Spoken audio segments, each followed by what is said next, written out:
voici aujourd'hui avec une nouvelle invitée. Je te laisse te présenter.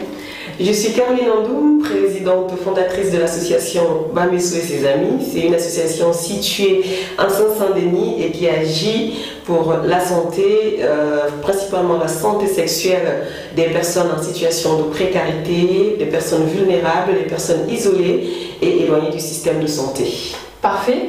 Aujourd'hui, on va parler des missions concrètes. Quelles sont les actions que vous faites et quel est le but au final? Parce que c'est quand même très précis ton action avec ton association. Nous menons des actions de médiation en santé, principalement la santé sexuelle, les actions de prévention, de promotion de santé, avec offre du dépistage des hépatites et du VIH gratuit. D'accord. Donc le dépistage, nous faisons le dépistage gratuit dans les quartiers. Vraiment notre champ d'action, ce sont les quartiers défavorisés, là où il y a le besoin, les personnes qui sont vraiment éloignées du système de santé, isolées, qui ne pensent pas y aller.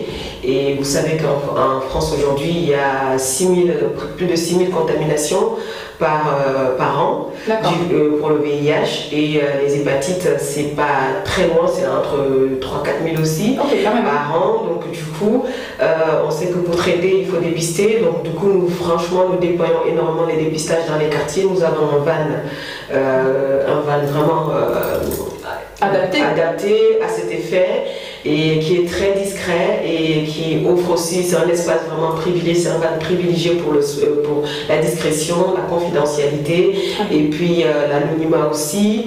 Et puis tout ce que nous faisons, ça reste gratuit, c'est vraiment volontaire, on ne force personne, mais on incite les personnes à vraiment le faire, parce que la santé c'est important, et on sait que quand les personnes vers qui nous allons, notre public cible, qui est la communauté africaine et caribéenne, c'est des personnes qui vont pas souvent vers le soin parce qu'ils ont d'autres tracasseries, ils ont d'autres préoccupations, c'est-à-dire se loger, trouver un travail, survivre, voilà, les préoccupations de tous les jours, exactement.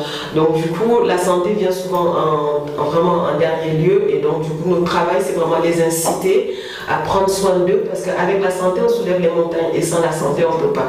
Et aussi avoir dans leur action, vraiment dans leur, comment on dit, ADN, l'idée d'une santé préventive, que d'attendre toujours la santé. D'avoir l'habitude de prendre soin avant que ça n'arrive à un stade, ou bien avant qu'on se retrouve dans des situations parfois irréversibles. Exactement. Donc c'est vraiment notre démarche.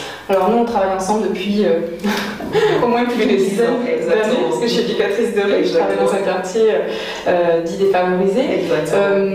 Et tu soulèves aussi ce non-accès aux soins qui n'est pas non plus que culturel, c'est qu'en France, certains quartiers ont été complètement dépossédés de leur accès aux soins, où il y a très peu d'établissements, ils sont même loin des fois. Donc en fait, c'est pas au cœur du quartier, où quand on descend, il y a le centre de prévention, il y a tout ça. Donc en fait, ton association, elle est lumineuse parce qu'en fait, elle se déplace, elle est itinérante, et tu viens toquer à la porte de la rue pour que les gens puissent venir justement se dépister. Donc c'est vraiment, c'était très important pour moi que tu sois là aujourd'hui. C'est un plaisir partagé. C'est très important parce qu'en plus, les adolescents, cette population jeune, c'est aussi un public qu'il faut toucher le plus tôt possible pour justement changer cette culture française et africaine caribéenne qui arrive en France, et il n'y a pas ça qui est développé, ou même des fois au pays où il n'y a pas cette ressource. Donc je trouve ça magique. Est-ce qu'il y a quelque chose que tu voudrais rajouter, puisqu'on va faire d'autres vidéos, mais est-ce que là il y a des choses que tu voudrais rajouter pour compléter les missions de l'association?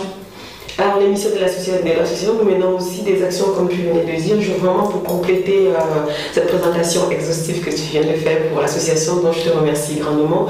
Nous faisons de l'éducation à la santé, c'est-à-dire à travers nos actions de médiation, on a mis en place des ateliers, parce qu'on a compris que le dépistage seul, c'était pas assez, c'était pas suffisant. Il y avait aussi besoin d'apporter aussi une culture de santé au niveau de la communauté, de aussi leur faire comprendre pourquoi ils étaient le plus exposés au risque de contamination par ces virus-là, par ces infections-là. Et aussi leur montrer aussi, leur apprendre aussi, leur donner l'information sur les modes de contamination, les modes de protection, donner de la connaissance d'import, pour qu'ils soient acteurs de leur propre santé et qu'ils puissent agir vraiment au cœur de leur famille, qu'ils soient là pour la santé collective et individuelle. Exactement. Au sein du quartier, au sein de leur famille et pour le bien-être de tous, quoi. Donc les ateliers sont vraiment mis en place depuis et on a trouvé que le retour a été extrêmement positif parce que les personnes qui suivent nos ateliers depuis quelques années sont devenues des personnes ressources dans les quartiers. C'est elles qui motivent d'autres personnes à venir et aujourd'hui on est beaucoup sollicité dans les mairies par les ateliers santé-ville pour mettre en place ces ateliers autour des sujets. Ça va de la contraception à l'estime à soi, la vie affective, les modes de contamination, la consommation des produits psychoactifs parce que aussi voilà, donc, oui, tout se greffe au final. Voilà, tout ce que la famille a besoin pour pouvoir gérer leur famille sur le plan santé dans les bonnes conditions, quoi. Parfait, parfait. En effet, c'est lumineux. Je te remercie beaucoup, Caroline, pour tes propos. On vous dit à bientôt avec d'autres sujets très intéressants. Merci à toi, merci à vous. Merci à vous également. Au revoir.